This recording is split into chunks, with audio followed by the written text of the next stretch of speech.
안녕하십니까. 중심 단어로 있는 이사야입니다. 이사야와 관련된 핵심 단어들을 통해 이사야서의 중심 주제와 내용을 한번 살펴보도록 하겠습니다. 첫 번째 단어는 심판입니다. 이사야는 이스라엘의 심판과 소망에 대한 메시지를 담고 있는 구약의 예언서입니다. 이사야서 1장부터 39장까지는 이스라엘의 심판에 대한 메시지가 중심입니다. 이사야는 이스라엘, 구체적으로는 남유다의 백성들이 행한 우상숭배와 불의의 죄로 인해 하나님의 심판을 받을 것이라고 강력하게 경고합니다. 예를 들면 이사야의 첫 머리인 1장부터 12장까지는 유다 백성들, 특히 예루살렘의 지도자들을 책망합니다. 이들은 하나님을 버리고 우상을 섬기는 종교적인 죄악을 범했을 뿐만 아니라 가난하고 약한 백성들을 억압하고 착취하여 공의를 어그러뜨리는 불의를 저질렀습니다. 이를 통해 이사야가 주목하는 유다의 범죄란 단순히 종교적인 차원의 문제가 아니라 사회적 정의까지 포함하는 통전적인 범죄를 뜻한다고 볼 수 있습니다. 그 결과는 하나님의 심판입니다. 또한 이 심판의 경고는 남유다 백성들에게만 주어지는 게 아닙니다. 이사야 13장부터는 이스라엘을 둘러싼 이방 민족들에 대한 심판이 선포됩니다.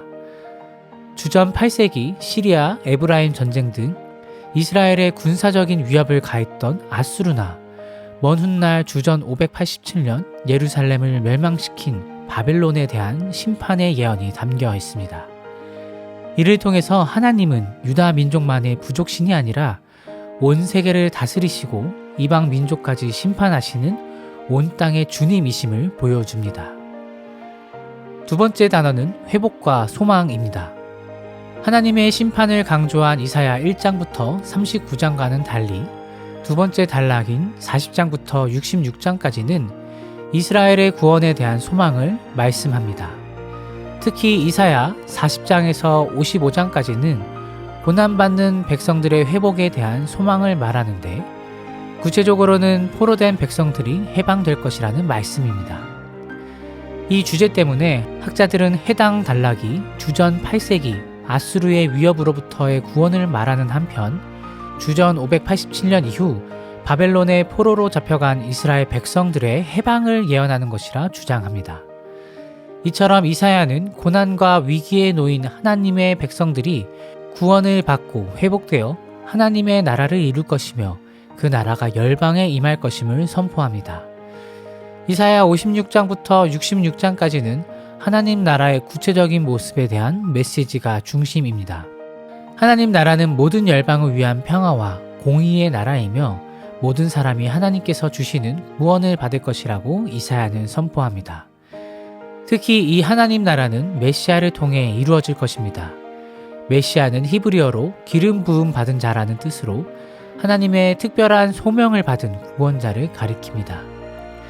학자들은 주전 8세기 예언자 이사야의 입을 통해 먼 훗날 베들레헴 땅에서 태어나실 임마누엘 예수 그리스도를 예언한 것이라 주장합니다. 이처럼 영원한 하나님 나라를 이루실 메시아인 예수 그리스도의 도래와 구원의 역사, 특히 고난받는 종의 노래를 통해 십자가의 사역을 예언했기에 이사야는 구약의 복음서 혹은 이사야 복음이라고도 불릴 정도로 중요한 성경입니다. 세 번째 단어는 구원과 하나님 나라입니다. 이사야는 고난 가운데 살아가는 유다 백성들에게 위로와 소망의 말씀을 선포했습니다.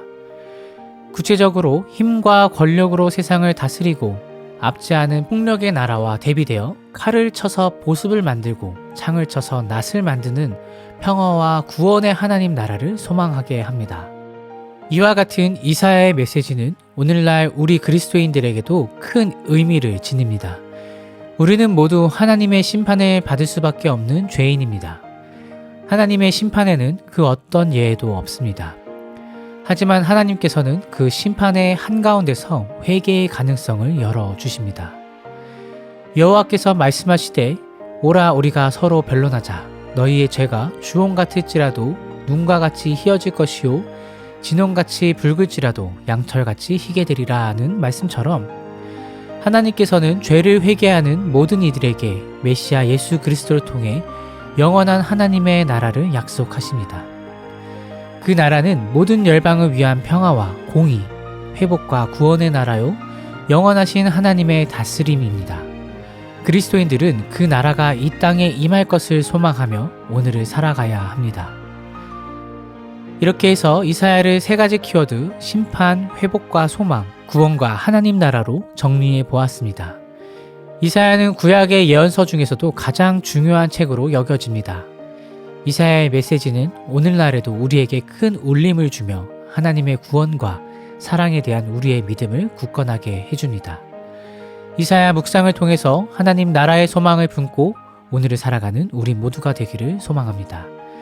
중심 단어로 있는 동네 샘매주 성경 다음 영상에서 뵙겠습니다. 감사합니다.